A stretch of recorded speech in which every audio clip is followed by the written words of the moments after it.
नमस्कार, मैं Mayank Bhargava, assistant professor MLT college Saharsa, आपका स्वागत करता हूँ। आज हम लोग पारिभाषिक शब्दावली की विशेषताओं की चर्चा करेंगे, जो स्नातकोत्तर हिंदी सेमेस्टर 4 पत्र 15 का अंश है। पारिभाषिक शब्दावली की विशेषताओं की चर्चा करते समय जो इसकी पहली विशेषता हमारे समक्ष आती है, वह है इसकी पारिभाषिकता। जैसा नाम से यह स्पष्ट है, यह शब्द पारिभाषित होते हैं।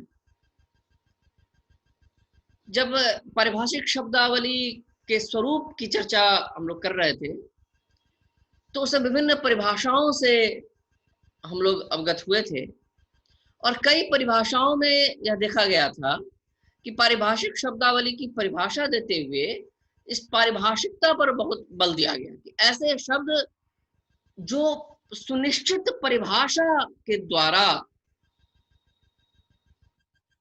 जिनकी अभिव्यक्ति बिल्कुल सटीक हो कि भाई इस शब्द का यही अर्थ है, उसकी एक सुनिश्चित परिभाषा दी गई हो, ऐसे शब्दों को ही हम पारिभाषिक शब्द कहते हैं। तो इसलिए जब इसकी विशेषताओं की बात कर रहे हैं, तो सबसे पहली विशेषता हमारे सामने इसकी पारिभाषिकता ही आती है कि ऐसे शब्द पारिभाषित होते हैं, अर्थात इन शब्दों को उनकी संकल्पना के अनुसार परिभाषा या व्याख्या देकर समझाया जाता है। विविध ज्ञान अनुशासनों में ये पारिभाषिक शब्द काम आते हैं। तो उस संदर्भ के अनुसार, उसके अपने शास्त्रीय सिद्धांतों के अनुसार, विचारों के अनुसार इन शब्दों में खास संकल्पना भरी होती है और जब इन शब्दों का प्रयोग होता है तो इसके द्वारा हम सांकेतिक प्रणाली से उन जटिल विचारों को अभिव्यक्त कर रहे होते हैं। तो इसलिए ऐसे शब्दों, भाई कि कोई भी शब्द हम लेते हैं, जैसे घनत्व, तो घनत्व का जब प्रयोग करते हैं तो उसको परिभाषा देकर, उसकी परिभाषा देकर या उसकी व्याख्या कर या समझा दिया जाता है कि घनत्व शब्द से क्या अभिप्राय है। राजनीति विज्ञान में जब हम राज्य शब्द का प्रयोग करते हैं तो बिल्कुल बता दिया जाता है कि राज्य शब्द का क्या अभिप्राय है, किसको हम राज्य कहेंगे। तो राज्य अपने आप में एक पारिभाषित शब्द हो गया, घनत्व अपने आप में एक पारिभाषित शब्द हो गया और इन शब्दों को परिभाषा देकर उनकी संकल्पनाओं को स्पष्ट किया जाता है। पारिभाषिक शब्द में प्रमुख विचार, भाव अथवा किसी विशिष्ट संकल्पना का समावेश रहता है। अतः जब हम पहल प्रयोग करते हैं किसी पारिभाषिक शब्द का, तो उसके अर्थ को व्याख्या कर, उसके अर्थ की व्याख्या कर या उस शब्द की परिभाषा देकर उसे स्पष्ट कर देना उचित होता है, ताकि भविष्य में जब इस शब्द का प्रयोग हो तो अर्थ में किसी प्रकार की संदिग्धता की गुंजाइश न हो। यह शब्द उसी विशेष संकल्पना को स्पष्ट करे और इस परिभाषा के द्वारा उस विशेष शब्द के विशेष अर्थ को सुनिश्चित और स्पष्ट रखा जाता है। और हम जानते हैं कि किसी भी परिभाषा को में न तो अतिव्याप्ति दोष होना चाहिए, न अव्याप्ति दोष होना चाहिए। ऐसा नहीं कि वह अपनी परिधि से बाहर जाकर बहुत सारे अर्थ को अपने में समाहित कर ले, या जिन संकल्पनाओं को वह अव्यक्त करना चाह रहा है इन शब्दों के द्वारा, उन संकल्पनाओं की अभिव्यक्ति ही ना हो पाए, अव्याप्ति हो जाए। तो अतिव्याप्ति दोष और अव्याप्ति दोष, इन दोनों दोषों से दूर होना चाहिए। और फिर इसमें दो विभिन्न शब्द अगर हैं तो उनकी अर्थ सीमाएं एक दूसरे से टकरानी नहीं चाहिए। जो वेग की परिभाषा का जो अर्थ होगा और उसकी कुछ चीजें अगर गति की परिभाषा में भी आ जाएंगी तो मुश्किल हो जाएगी। तो दोनों की अर्थ सीमाएं बिल्कुल स्पष्ट होनी चाहिए कि किसे वेग कहेंगे, किसे गति कहेंगे, वेलोसिटी क्या है, एक्सेलरेशन क्या है, हमारे सामने यह स्पष्ट होना चाहिए इन शब्दों के द्वारा। Rate of change of speed को क्या कहेंगे, rate of change of velocity को क्या कहेंगे, तो बिल्कुल स्पष्ट होना चाहिए। अर्थ सीमाओं को एक दूसरे से टकराना नहीं चाहिए। इसमें वैज्ञानिक भाषा की तरह परिशुद्धता की अपेक्षा होती है। जैसे वैज्ञानिक भाषा में बिल्कुल शुद्धता होनी चाहिए, जो अर्थ बताना चाह रहे हैं इस शब्द के द्वारा वही अर्थ प्रयुक्त हो। तो हर पारिभाषिक शब्द में इस प्रकार की परिशुद्धता होनी चाहिए। संदिग्ध अर्थ का कोई स्थान इसमें नहीं होता। यह नहीं हो सकता कि इसका यह भी अर्थ हो सकता है, यह भी अर्थ हो सकता है, यह भी अर्थ हो सकता है। सामान्य शब्दों में ऐसा हो सकता है, पर पारिभाषिक शब्दों में इसकी गुंजाइश नहीं होती। सामान्य भाषा के जिन शब्दों का प्रयोग पारिभाषिक शब्द के रूप में किया जाता है, अर्थात जो अर्ध पारिभाषिक शब्द होते हैं, ये सामान्य शब्द के रूप में भी प्रयुक्त होते हैं, पारिभाषिक शब्द के भी रूप में प्रयुक्त होते हैं, पर जब उनका प्रयोग पारिभाषिक शब्द के रूप में किया जाता है तो प्रयोग के द्वारा उनकी अर्थगत शिथिलता भी दूर कर ली जाती है। उस संदर्भ में वह खास वही अर्थ देने में सक्षम हो जाते हैं। तो इस प्रकार पारिभाषिकता ऐसे शब्दों की बहुत प्रमुख विशेषता होती है। दूसरी विशेषता है विशिष्टता। ये शब्द सामान्य व्यवहार में प्रयुक्त नहीं होते। इनका प्रयोग विशिष्ट अर्थ में, विशिष्ट क्षेत्र में किया जाता है। खास क्षेत्र में, एक खास अर्थ में ही ऐसे शब्दों का प्रयोग होता है। ये शब्द हर विषय में प्रयुक्त नहीं हो सकते, सामान्य व्यवहार इनका नहीं हो सकता, इसलिए विशिष्टता इनकी प्रमुख विशेषता है। पारिभाषिक शब्दों का प्रयोग दैनिक व्यवहार में नहीं किया जाता। हम जो आम बोलचाल के शब्दों का प्रयोग करते हैं वो सामान्य शब्द होते हैं, वो पारिभाषिक शब्द नहीं हो सकते। विशिष्ट शास्त्र, विशिष्ट विज्ञान, विशेष ज्ञान ही विज्ञान है, विशिष्ट व्यवहार में इनका प्रयोग होता है। और ये शब्द वो साधन होते हैं जिसमें उस खास शास्त्र, खास विचार, खास ज्ञान को अभिव्यक्त किया जाता है। इसलिए हर ज्ञान, हर शाखा की अपनी पारिभाषित शब्दावली होती है। अब चूंकि मनुष्य की प्रगति के साथ, सभ्यता के विकास के साथ साथ इन ज्ञान शाखाओं की परिधि बढ़ती जा रही है, तो स्वाभाविक तौर पे उनके साथ पारिभाषिक शब्दावली की परिधि भी बढ़ रही है। कभी कभी एक शब्द दो या दो से अधिक क्षेत्रों में प्रयुक्त होता है, पर संदर्भ के अनुसार उनका अर्थ बिल्कुल अलग होता है। जैसे एक ही शब्द विज्ञान में भी प्रयुक्त हो सकता है, संस्कृति में भी प्रयुक्त हो सकता है, कृषि में भी प्रयुक्त हो सकता है ऐसा, पर उस खास विषय के खास अनुशासन के संदर्भ में वह शब्द एक विशिष्ट अर्थ को ही बताएगा, उसी की अभिव्यक्ति करेगा। जिस अर्थ की अभिव्यक्ति उस शब्द के द्वारा विज्ञान में हो रही है, उसी शब्द की अर्थ की अभिव्यक्ति संस्कृति के क्षेत्र में नहीं होगी। कल्चर शब्द ही ले लें, मानविकी में इसका अर्थ है संस्कृति, पर जब कृषि विज्ञान में यह पारिभाषिक शब्द के रूप में प्रयुक्त होता है तो यहां कल्चर से तात्पर्य है कृषि। जैसे शब्द बनता है सेरिकल्चर, अर्थात रेशम कीट पालन। तो इसलिए एक विशिष्ट क्षेत्र में विशिष्ट अर्थ के ये द्योतक होते हैं। और विशेषता के रूप में कह सकते हैं कि एक विशेषता इनकी दुरूहता भी है। सर्वसामान्य जन को ये दुरूह लगते हैं। हिंदी के पारिभाषिक शब्द इसी बहाने से आज तक बहुत लोकप्रिय नहीं हो पाए। कहा जाता है कि ये दुरूह है, कठिन है। तो ऐसा है कि ये शब्द आम लोगों के लिए तो होते ही नहीं है। इस शब्द को उस क्षेत्र के विशेष ज्ञान, परंपरा एवं प्रयोग द्वारा ही समझा जा सकता है। अब विधि का कोई क्षेत्र है तो विधि के क्षेत्र में जो शब्द प्रयुक्त होते हैं उन्हें एक आम व्यक्ति कैसे समझ सकता है। संविधान की जो शब्दावली है स्वाभाविक तौर पर वह थोड़ी दुरूह होगी, क्योंकि उसको उस विशेष ज्ञान के द्वारा ही समझा जा सकता है। उस शब्द को उस खास संदर्भ का ज्ञान अर्जित करना होगा, उन शास्त्रीय सिद्धांतों से परिचय स्थापित करना होगा, तब हम उन शब्दों से परिचित हो सकते हैं। तो पारिभाषिक शब्द को उस क्षेत्र के विशेष ज्ञान, परंपरा एवं प्रयोग द्वारा ही समझा जा सकता है।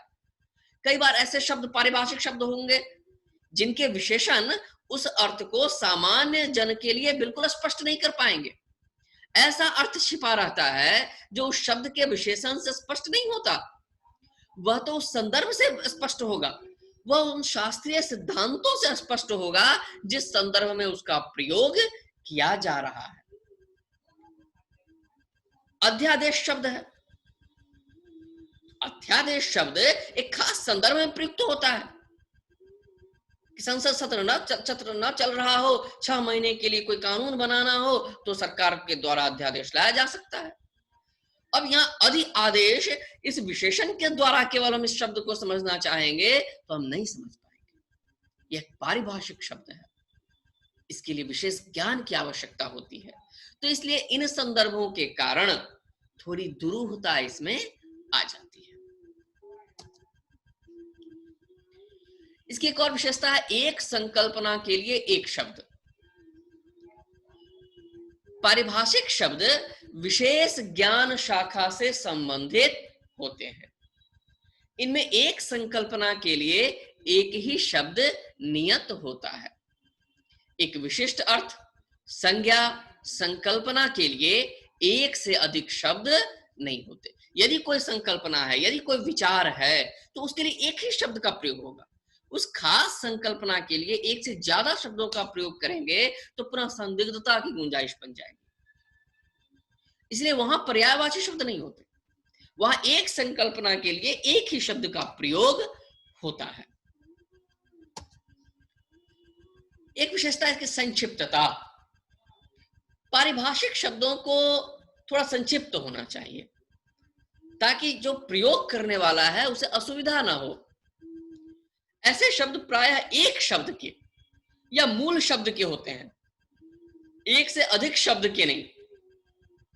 एक से अधिक शब्द से बना पारिभाषिक शब्द भाषा की प्रकृति के अनुकूल संधि या समास से युक्त होता है। जहां हमें जरूरत पड़ती भी है तो वहां संधि कर लेते हैं, समास कर लेते हैं, जैसी भाषा की प्रकृति हो। जैसे देशांतर गमन, तो यहां एक शब्द बना लिया, पुनः स्मरण एक शब्द बना लिया। तो एक से ज्यादा शब्द रखना इसमें बहुत अच्छा नहीं होता, संक्षिप्तता आवश्यक है। पारिभाषिक शब्दावली सबके लिए नहीं है, बल्कि सीमित व्यक्तियों के लिए है जो ज्ञान की किसी एक शाखा में प्रवीणता प्राप्त करते हैं। इसलिए इन शब्दों की सरलता का प्रश्न जन सामान्य की दृष्टि से नहीं उठता। यह अपेक्षा नहीं की जा सकती कि भाई सबकी समझ में आ जाए। सुविधा के लिए, हाँ, ये स्पष्ट सुविधा का प्रश्न होता है कि ऐसे शब्द संक्षिप्त होने चाहिए और यथासंभव, जहां तक संभव हो, सरल बनाए जाने चाहिए। लेकिन इस संबंध में एक महत्वपूर्ण बात यह है कि कोई भी नया शब्द आरंभ में सहज नहीं लगता। जब धीरे धीरे उसका प्रयोग होने लगता है तो वह स्वीकार्य हो जाता है। दूसरी भाषाओं के बहुत सारे शब्द आज सामान्य शब्दों की तरह व्यवहृत होते हैं। शुरू में तो वह सहज नहीं लगे होंगे, आज उनका प्रयोग सहजता से होता है। तो पारिभाषिक शब्दों के संबंध में भी यही बात है। शुरू में वह सहज नहीं लगेंगे, पर जब धीरे धीरे उनका प्रयोग होने लगेगा तब वह धीरे धीरे समझ में आएंगे। तो केवल इस बहाने से कि हिंदी के पारिभाषिक शब्द सरल नहीं है, संक्षिप्त नहीं है, या उनका प्रयोग सबके लिए आसान नहीं है, तो एक इस बहाने से राज्य भाषा हिंदी का प्रयोग कम होता है। तो इसको ध्यान दिया जाना चाहिए कि नहीं, सरलता इनकी विशेषता नहीं हो सकती, संक्षिप्तता होनी चाहिए, यथासंभव सरलता हो सकती है।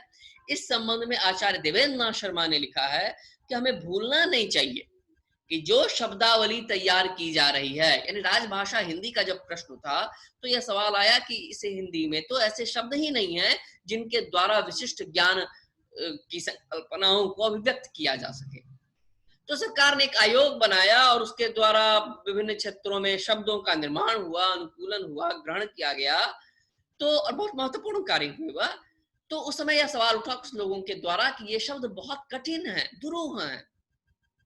तो देवेंद्र नाथ शर्मा ने यह उत्तर दिया कि यह शब्दावली आज की पीढ़ी के लिए ही नहीं है, बल्कि आने वाली पीढ़ियों के लिए है। और यदि उसका प्रयोग हुआ होता धीरे धीरे, आज भी उसका प्रयोग अगर हो तो धीरे धीरे वो शब्द सहज लगने लगेंगे। तो ये सब बातें इसलिए हो रही थी कि इन शब्दों को बनाते समय एक सिद्धांत ध्यान में रखना चाहिए कि पारिभाषिक शब्दों को यथासंभव संक्षिप्त होना चाहिए। फिर इसकी एक विशेषता है उर्वरता। मूल पारिभाषिक शब्द में उर्वरता का होना आवश्यक है, ताकि आवश्यकता पड़ने पर उपसर्ग, प्रत्यय या शब्द आदि जोड़कर उससे अन्य संबद्ध शब्द सरलता से बनाए जा सके। जैसे अंकन शब्द हुआ, तो अंकन शब्द से पृष्ठांकन बना लिया, रेखांकन शब्द बन गया, सीमांकन शब्द बन गया। तो एक शब्द से कई पारिभाषिक शब्द बनने की संभावना मौजूद रहे। तो इसमें यह विशेषता होनी चाहिए जिसे हम उर्वरता कहते हैं। और इस संबंध में एक आसान रास्ता ये सुझाया जाता था कि जो विदेशी भाषा के शब्द प्रचलित हैं उनको यथारूप ग्रहण कर लिया जाए। पर यदि यथारूप ग्रहण कर लेंगे तो उनमें उर्वरता नहीं होगी। विदेशी पारिभाषिक शब्द में उर्वरता नहीं होती। एक बार हमने ताप शब्द अगर बना लिया तो ताप से तापमान, तापमापी, बहुत सारे शब्द बना सकते हैं जो अपनी भाषा के शब्द होंगे। लेकिन फिर अगर विदेशी भाषा के शब्द ग्रहण करेंगे तब तो हर शब्द वैसा ही ग्रहण करना पड़ेगा। तो इसीलिए मूल पारिभाषिक शब्द में उर्वरता का होना आवश्यक है। इसकी अगली विशेषता है कि शब्दों में एक रूपता होनी चाहिए। पारिभाषिक शब्दों का जब निर्माण हो तो उनमें एक रूपता के सिद्धांत को ध्यान में रखना आवश्यक है कि एक ही श्रेणी या एक विषय के पारिभाषिक शब्द अगर बन रहे हों तो उन शब्दों को एक जैसा होना चाहिए। जैसे अगर विभिन्न गैसों के लिए हिंदी पारिभाषिक शब्द बनाया जा रहा है तो ऑक्सीजन के लिए ओषजन, नाइट्रोजन के लिए नेत्रजन, हाइड्रोजन के लिए उदजन, ऐसे शब्दों का निर्माण होना चाहिए। इससे क्या होगा कि उनमें सरलता होती है और बोधगम्यता होती है, उनको प्रयोग करने में थोड़ी सुविधा होती है। फिर इसकी एक महत्वपूर्ण विशेषता है कि ऐसे शब्दों को भाषा की प्रकृति के अनुरूप इनका स्वरूप होना चाहिए। यदि किसी दूसरी भाषा से, जिसे स्रोत भाषा कहते हैं, स्रोत भाषा में यदि पारिभाषिक शब्द एक शब्दीय है, एक शब्द का हो, तो जिस भाषा में पारिभाषिक शब्द बनाया जा रहा है उसे लक्ष्य भाषा कहते हैं। तो यदि स्रोत भाषा में पारिभाषिक शब्द एक शब्दीय है तो लक्ष्य भाषा में निर्मित शब्द भी यथासंभव एक शब्दीय ही होना चाहिए, द्विशब्दीय या व्याख्यात्मक नहीं। उदाहरण के लिए कलाकृति शब्द यदि अनुवाद करेंगे तो कलाकृति शब्द उचित है क्योंकि एक शब्दीय है। यदि इसी का अनुवाद कर देंगे कौतुक की वस्तु तो इस पारिभाषिक शब्द को अनुचित माना जाएगा, यह बहुत उपयुक्त नहीं हुआ। और पारिभाषिक शब्द अगर किसी दूसरी भाषा का ग्रहण किया गया है तो उसे अनुकूलन प्रक्रिया द्वारा अपनी भाषा की प्रकृति के अनुकूल कर लिया जाता है। जैसे अंग्रेजी का शब्द है एकेडमी, तो हिंदी में हिंदी भाषा की प्रकृति के अनुरूप इसको अकादमी बना लिया जाता है।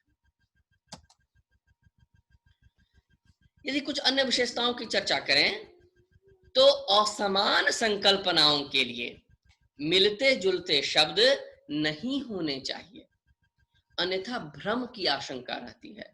यदि विभिन्न विचार बिल्कुल एक दूसरे से अलग हों तो उनके लिए जो पारिभाषिक शब्द हों वो बिल्कुल अलग अलग हों। यदि मिलते जुलते शब्द हो जाएंगे विभिन्न अलग अलग तरह के विचारों को व्यक्त करने के लिए तो उससे भ्रम की गुंजाइश रहेगी। और हर शब्द को एक दूसरे से इतना अलग होना चाहिए कि उसे सुनकर या पढ़कर किसी दूसरे पारिभाषिक शब्द का भ्रम न हो। यदि पारिभाषिक शब्द एकाधिक भाषाओं से लिए गए हों या अर्थात एक से ज्यादा भाषाओं से लिए गए हों तो सभी भाषा भाषियों के लिए उच्चारण की दृष्टि से उसे सरल तथा अर्थ की दृष्टि से स्पष्ट होना चाहिए। अन्य भारतीय भाषाओं से भी पारिभाषिक शब्द हिंदी में ग्रहण किए जाते हैं, मगर उसे फिर ऐसा रूप बनाना होगा, उसे अपनी भाषा की प्रकृति के अनुरूप बनाना होगा ताकि सभी भाषा भाषियों के लिए उसका उच्चारण सरल हो, स्पष्ट होना चाहिए। फिर इसकी एक विशेषता है अर्थ सूक्ष्मता। पारिभाषिक शब्द विभिन्न संकल्पनाओं अथवा विचारों की अभिव्यक्ति सूक्ष्मता से अर्थात अत्यंत सटीक अर्थ में करते हैं, यह इसकी बहुत महत्वपूर्ण विशेषता है।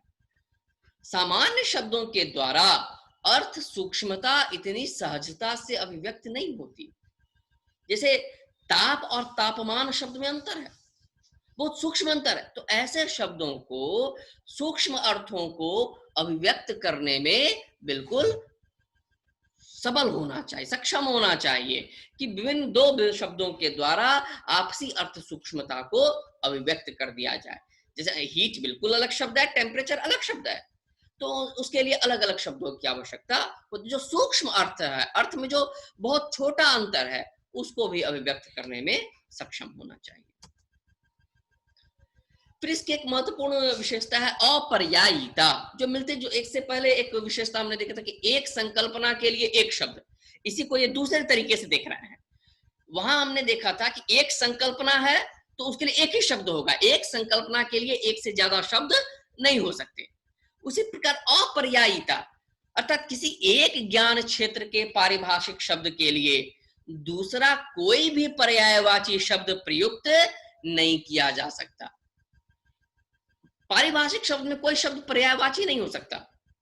ये नहीं हो सकता कि एक शब्द की जगह दूसरा शब्द रख लिया जाए, गति की जगह वेग शब्द का प्रयोग कर लिया जाए, हो नहीं सकता। विशिष्ट ज्ञान क्षेत्र के विशिष्ट पारिभाषिक शब्द का स्थान कोई दूसरा शब्द नहीं ले सकता। इसकी एक अगली विशेषता है कृत्रिमता। सामान्य शब्दों का निर्माण समाज द्वारा होता है। जैसे गुलाब शब्द है, तो समाज ने निर्मित कर लिया। आम जो शब्द होते हैं समाज द्वारा स्वाभाविक रूप से निर्मित होते हैं। बहुत ऐसा नहीं कि भाई किसी एक दिन सब लोग बैठे और कुछ शब्दों का निर्माण कर लिया, ऐसा तो होता नहीं। भाषा का विकास धीरे धीरे होता है और इस क्रम में शब्दों का निर्माण होता है। लेकिन ये जो पारिभाषिक शब्द हैं, इसकी एक विशेषता कृत्रिमता होती है। पारिभाषिक शब्द विशिष्ट ज्ञान क्षेत्र के लिए सायास जानबूझकर कृत्रिम रूप से निर्मित किए जाते हैं, ये शब्द बनाए जाते हैं। जब नए विज्ञानों का प्रस्फुटन होता है, उनका निर्माण होता है, तो नए विज्ञान की अभिव्यक्ति के लिए, नए विषय वस्तु के निरूपण के लिए, नई संकल्पनाओं के अनुरूप नए शब्दों का निर्माण आवश्यक होता है। अतः उस विषय, संदर्भ तथा स्थिति के अनुसार नए कृत्रिम शब्दों का निर्माण किया जाता है। ग्रहण, अनुकूलन, संचयन और निर्माण, इन चार प्रक्रियाओं द्वारा उसका निर्धारण होता है। भाषा विशेषज्ञ, तकनीकी ज्ञान के विशेषज्ञों एवं उन लोगों द्वारा इसका निर्माण होता है जो ज्ञान के विभिन्न क्षेत्रों में क्रियात्मक या रचनात्मक कार्य करते हैं।